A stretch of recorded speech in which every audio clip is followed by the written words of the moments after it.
Tim, what does Trump's past experience fighting and debating and negotiating with luminaries of New York history like Mayor Ed Koch tell us about his negotiating style, which is a very important question given how much they have to get done in this next month? Well, and it's not just his negotiating style, it's also his management process. And he's a little bit like Yosemite Sam.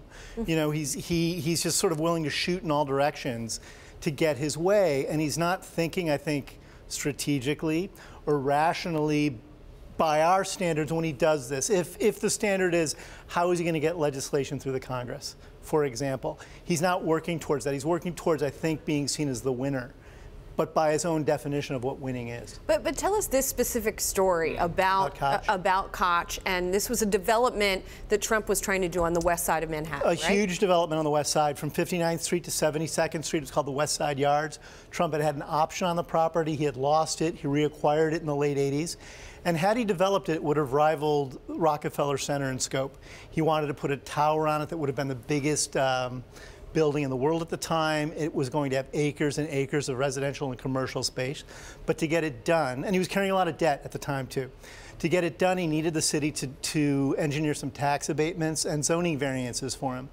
And he needed to cultivate the city government, local planning boards, and residents. And he ended up alienating all of them, and most significantly Ed Koch, who was the mayor of New York at the time and was very Trumpian in his own ways. And they ended up in this classic, epic, fun New York brawl that spilled into the tabloids and TV screens.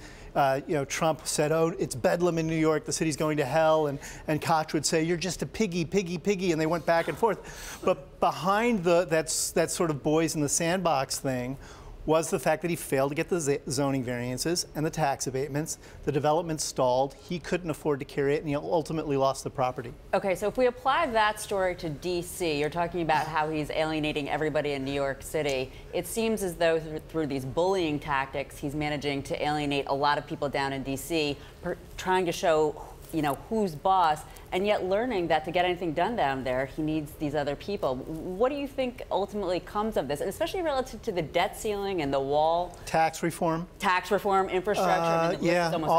Immigration reform. You know, and all of these, as in everything in life, you need to partner with people to get things done.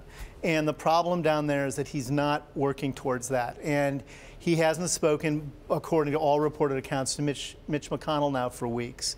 And Mitch McConnell is the Senate Majority Leader. Trump needs the Senate committees to get legislation through. He needs the Senate committees to keep Robert Mueller off his back.